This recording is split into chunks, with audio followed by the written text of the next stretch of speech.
వందనాలండి. ఎలా ఉన్నారు? బాగున్నారా? దేవుడిచ్చిన కృపను పెట్టండి.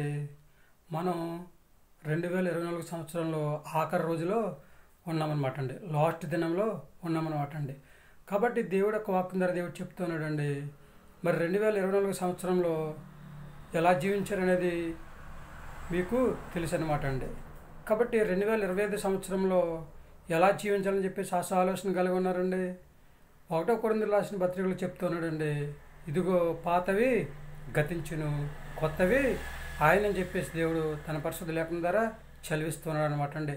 హెజ్కేలు గ్రంథంలో దేవుడు చెప్తూ ఉంటాడండి, ఇంతకు ముందు జరిగించిన అక్రమ క్రియలు అన్నిటిని విడిచిపెట్టి నూతన హృదయాన్ని, నూతన బుద్ధిని తెచ్చుకోమని చెప్పేసి దేవుడు తన పరిశుద్ధ లేఖనం ద్వారా చదివిస్తూ ఉంటాడు అనమాట అండి.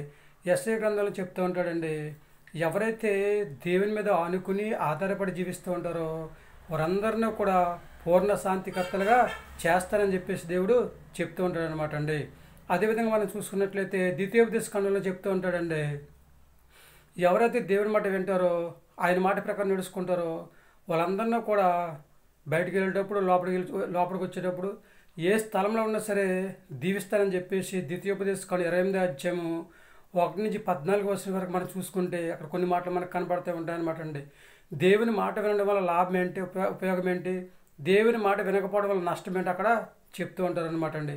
కనుక మన పాత జీవితాన్ని విడిచిపెట్టేసి నూతన హృదయం, నూతన బుద్ధిని తెచ్చుకుని 2024 సంవత్సరంలో అయిపోయింది, కనీసం 2025 సంవత్సరంలో అయినా సరే చక్కగా మారిన మనసు దేవుడికి ఇచ్చి చక్కగా సంవత్సరం అంతా కూడా దేవా నన్ను కాచి కాపాడి కరుణించినానని చెప్పేసి సంవత్సరం అంతా నీకు అంగీకారంగా జీవించే యోగ్యతను మాకు దయచేయని చెప్పేసి మేము నీకు అంగీకారంగా జీవించే యోగ్యతను దయచేయని చెప్పేసి ఎవరైతే ప్రార్థన చేసుకుంటారో వారందరినీ కూడా దేవుడు సంవత్సరం అంతా కూడా దీవిస్తూ ఉంటాడు, ఆశీర్వదిస్తూ ఉంటాడు, అభివృద్ధి చేస్తూ ఉంటాడు, మంచి ఆరోగ్యాన్ని దయచేస్తూ ఉంటాడు అనమాట అండి. Sisters and brothers, mothers and fathers, సహోదరులారా, చిన్నలు, పెద్దలు, వృద్ధులు, యవనస్తులు, చదువుకునే పిల్లలు, మీరందరూ కూడా దేవుని మాట వింటారండి? దేవుని మాట ప్రకారం నడుచుకుంటారా? మరేమంటారండి? మీ ఆలోచన మీదేనండి. లేదండి మేము దేవుని మాట వింటామండి, దేవుడు మమ్మల్ని అందరూ కూడా దీవించాలని చెప్పేసి, మేమందరం కూడా దేవునికి అంగీకారంగా జీవించాలని చెప్పేసి దేవుని నామంలో ప్రార్థన చేసుకుంటామండి. దేవుని మాట విని ఆయన మాట ప్రకారం నడుచుకుని సంవత్సరం అంతా కూడా మేము హాయిగా ఉండాలని చెప్పేసి ఆలోచన కలిగి ఉన్నామని చెప్పేసి ఎవరైతే అంటూ ఉంటారో వాళ్ళందరూ కూడా తల్ల వంచండి, చిన్న ప్రార్థన చేద్దాం.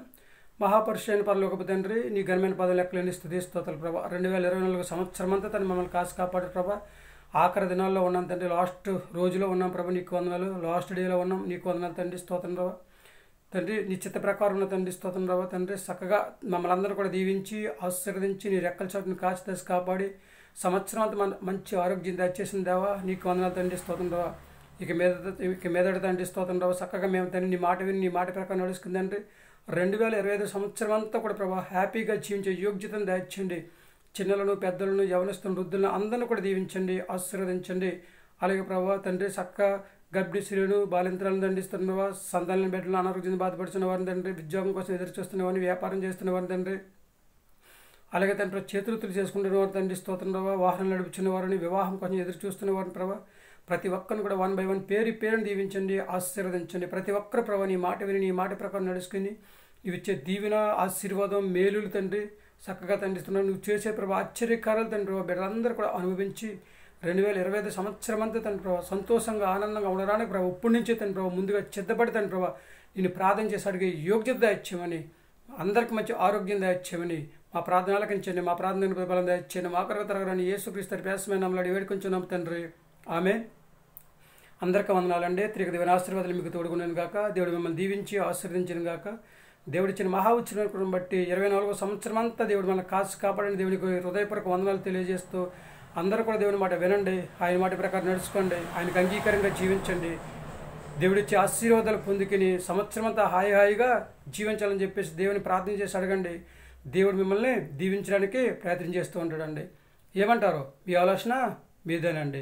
100% కూడా దేవుడు మనల్ని దీవించాలని, ఆశీర్వదించాలని, అభివృద్ధి చేయాలని, ఒక ఉన్నతమైన స్థితిలో ఉంచాలని, దేవుడు మనల్ని ఒక ఉన్నతమైన స్థితిలో ఉంచాలని చెప్పేసి దేవుడు ఆలోచన కలిగి ఉన్నాడు కనుక మరి దేవుని యొక్క ఆశ నెరవేరాలంటే మనం కూడా దేవునికి అంగీకారంగా జీవించి విశ్వాసంతో ప్రార్థన చేసుకుని దేవుని నమ్మిక కలిగి జీవించి నీతిని అనుసరించి నడుచుకుని న్యాయంగా జీవించి దేవుని దగ్గర నిర్దోషిగా ఎంచబడి దేవుని ఎదుట నిలిచే అర్హతను మనం సంపాదించుకుని హాయిగా ప్రార్థన చేసుకున్నట్లయితే దేవుడు మనల్ని ఎప్పుడు ఎక్కడ ఎలా సహాయం చేయాలో అలాగా సహాయం చేసి మనల్ని ఎప్పుడు ఎక్కడ ఎలా దీవించాలో దీవించి ఆశీర్వాదకరంగా మన జీవితాన్ని ఉంచుతారనమాట అండి. మారతారా?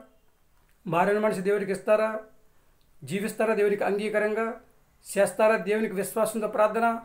సంవత్సరం అంతా హాయిగా జీవించే యోగ్యతను సంపాదించే స్థితిని కలిగి ఉంటారా? ఏమంటారండి?